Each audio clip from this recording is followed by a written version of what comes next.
Tell them, Pac.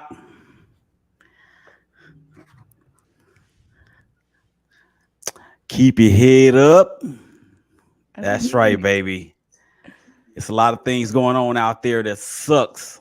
But we're gonna talk some baseball right now, man. As you can see, if you're watching us on Twitter and YouTube and LinkedIn and Facebook. Okay, you know what? Let me go back. Melissa, aka Socks Addict, is in the building. Missy. I don't even I've never called you that before, but if I haven't, Mm-mm. I have now. What's going on, sis? How you doing? I'm doing good. How about you? Doing good. You should be doing really good after what took place out in Boston on Monday night. We're going to get to that here in just a second.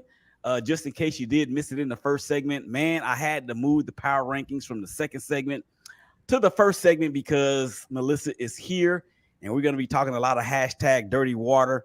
I'm actually thinking about coming up with another segment. I got the power rankings. I think we'll come up with one called the weekly rankings because or the week rankings because I just want to do something different. I think it'd be fun. Anyway, so yeah, we did talk about that. Just in case you missed that, make sure you go by. You guys, make sure you tune into the entire show.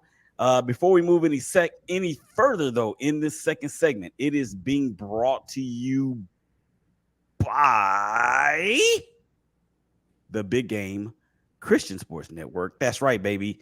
The Big Game Christian Sports Network. Alexa, start BGC Sports Network. It's BGC Sports Network and BGC Sports Network 2. Follow the BGC Sports Network on Facebook, Instagram, and Twitter at BGCSN1 and 2. Make sure you hit the subscribe button at BGC Sports Network 1 and also go to our website, which is bgcsports.net. Thank you guys out there for checking me and Melissa out on Facebook. Of course, that is through my personal page. That is through the network's Facebook page, through the Shakeback Media Group's Facebook page, LinkedIn, YouTube, and of course, Twitter.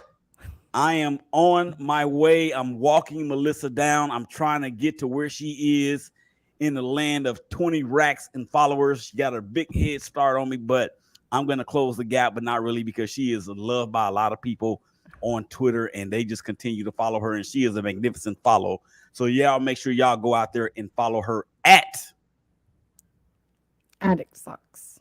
Addict Socks. There you go. Backwards. Yeah. Backwards. Yeah. Mm-hmm. And I'm not going to say when I first started following you what I thought that said when I first.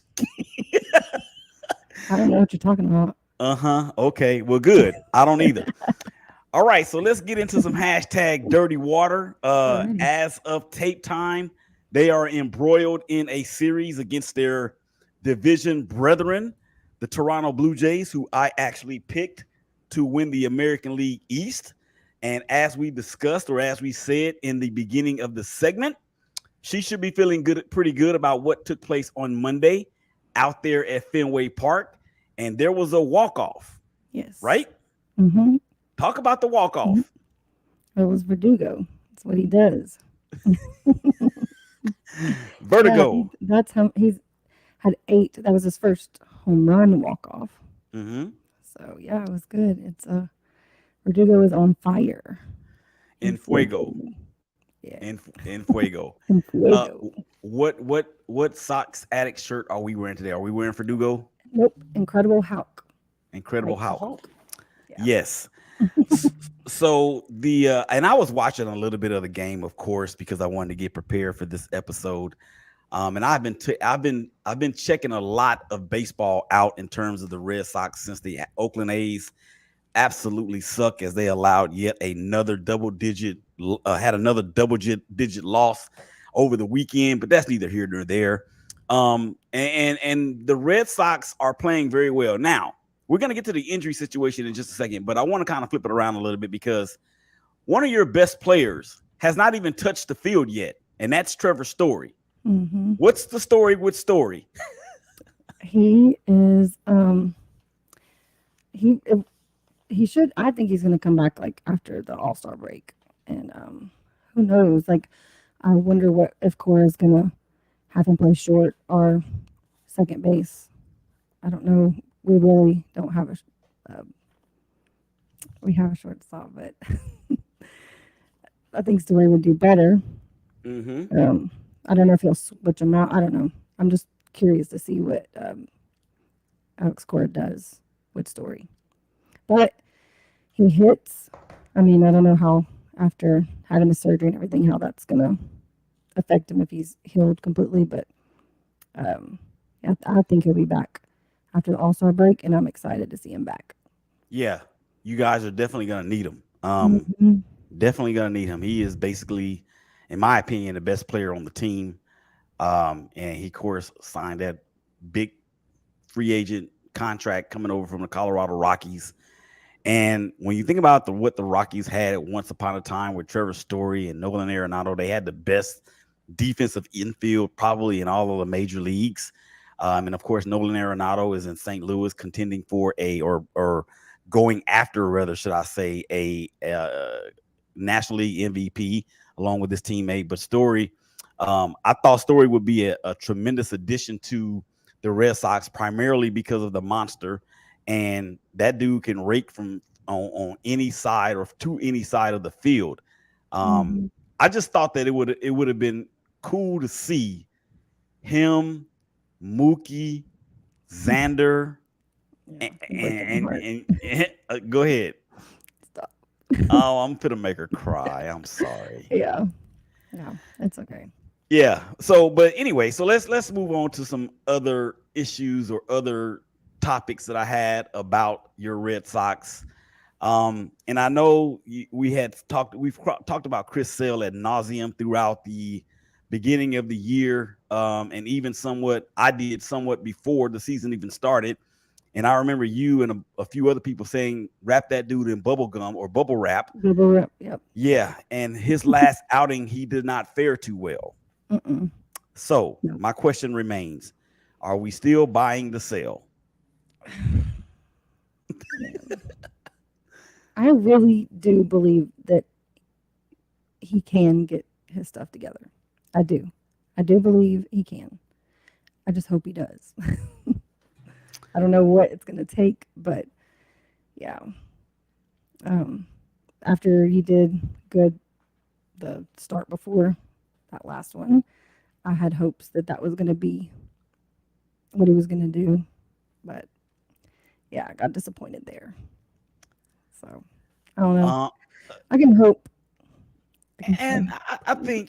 I think for with that happened, that I gotta believe that with everything that he's gone through and with everything that he's had to heal from or whatnot, that may be a bit of an anomaly what we saw in his last start. I mean, he looked good all throughout spring training. Mm-hmm. He's looked more than good enough up until that start. I just think that for him and the way that Red Sox Nation has described how he is in terms of his personality, that he doesn't go out there and put too much pressure on himself and then ends up throwing his shoulder out of whack or messing up an elbow or something to that Well, effect. and he threw a fit after that last start and was like banging on stuff, and I was like, Lord, he's gonna hurt himself. Yeah, Stop. and Calm down. he definitely is. He can't do that. Mm-mm. And I understand. I mean, I understand, competitive and being your own worst critic and all those other great things. But, dude, they need you.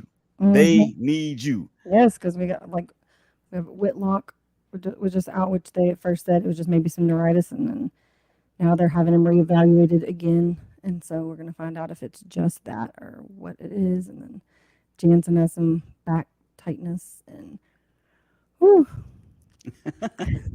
And actually, that was where I was going next too, was about the injury bug, because I want to know your concern, the level of concern that you have.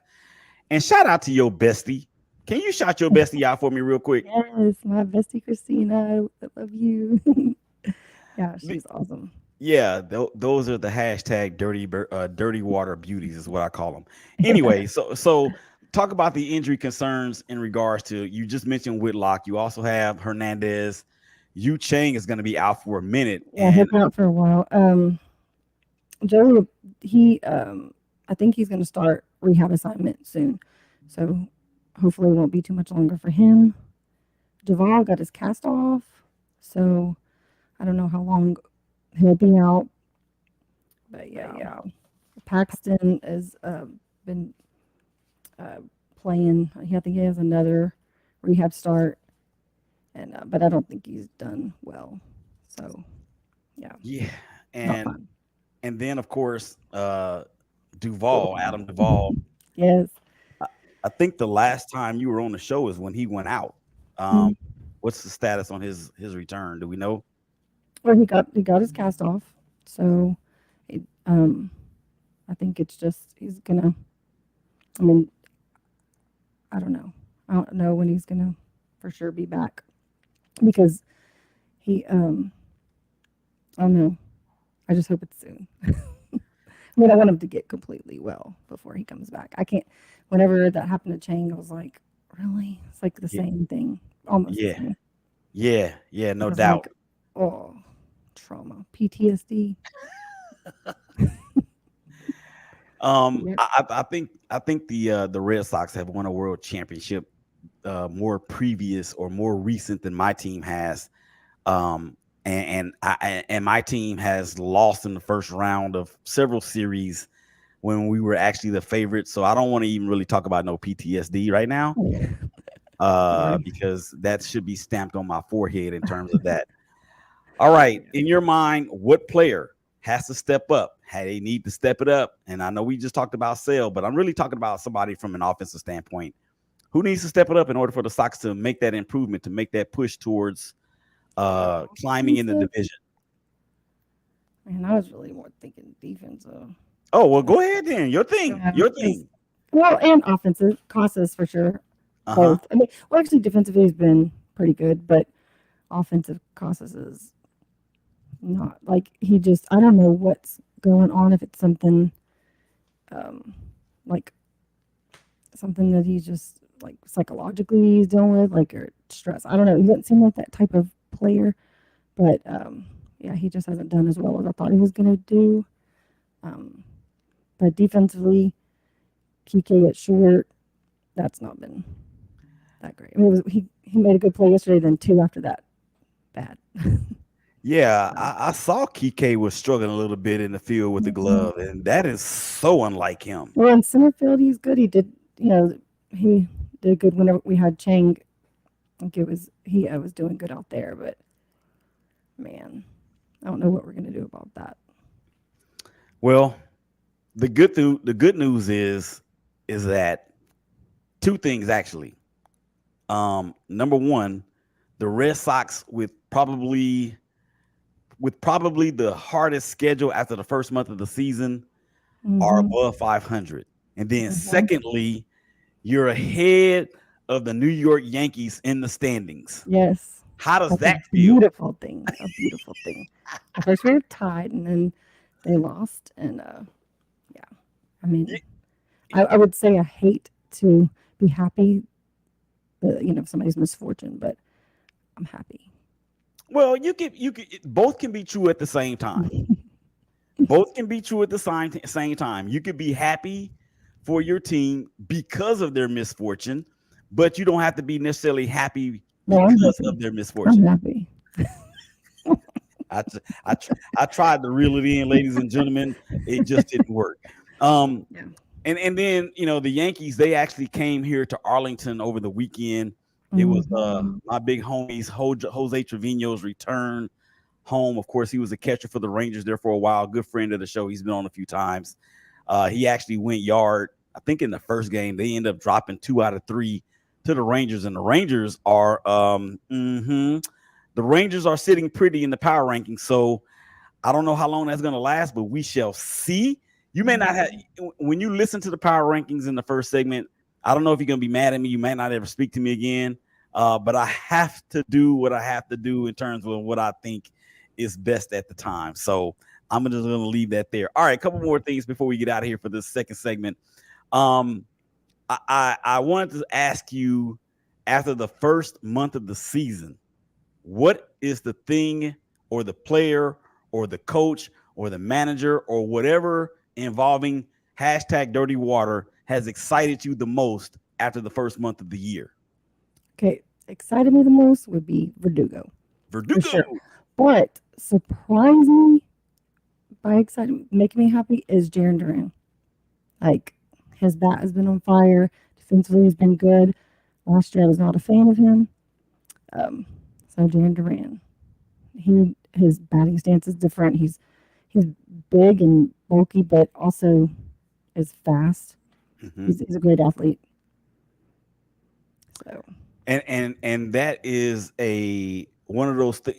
Baseball is funny like that because we make these predictions at the beginning of the year, and we all think that we're going to be somewhat right, and then you have a guy that comes out of nowhere, and the next thing you know, he's in the MVP conversation. And I'm not saying this about him at this point, but what I'm saying is that it's always a wild card player on a team other than who we think is going to be the guy.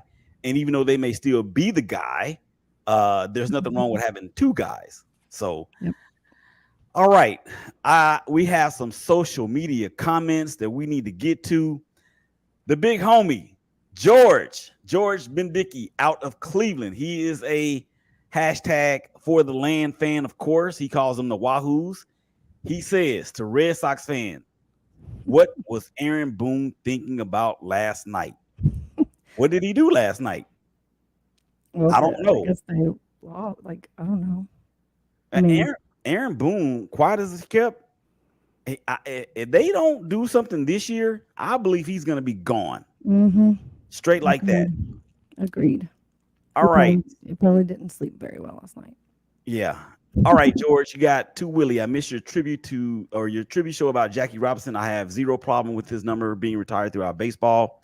My problem is with the disrespect about retiring number 14, Larry Doby's number. Yeah, and that was that show surrounding Jackie Robinson and everything he meant to the game and to life as a whole is always a little emotional for me. And I'm glad. Well, you can go back and listen to that on Spotify. George, this is all good. All right, a couple more, then we're gonna get out of here. Sale on Sunday look like the White Sox sale against the Wahoos Guardians. Take a wait and see approach with the lefty. That's what Melissa's been talking about for the most part. That it could be an anomaly, but she's hoping and praying that this is the worst that we're gonna see out of him. And then finally from George, besides someone stepping up for the Sox, one thing might be who can beat Tampa Bay. That's a very good question. Very good question. That's a very, very good question because Tampa Bay, I'm going to go ahead and tease it now. Tampa Bay is the number one team in my power rankings, not only in the American League, but in the entire majors. All right, Melissa, give everybody your social info. How can they kick it with you, check you out, see you, hear you, all that? Okay, I'm Addict Socks on Twitter and Addict Socks on Instagram. I have a t-shirt website with my awesome friend and business partner, Red, at socksaddicts.com. If you want to check out some awesome shirts. Yeah, our new Verdugo one's pretty awesome. It has a little explicit language in it, but... All right, so with that being said, we're going to get out of here for the second segment. Thank you, Melissa, for joining me. I hope to have you back on in a couple weeks. I got my Socks Addict shirt coming as well. Coming up next, guys, we have the hashtag Look Ahead for Melissa Monto, for the dopest engineer in the game, Big Day, Willie Epstein Jr. Y'all come back and holler at us.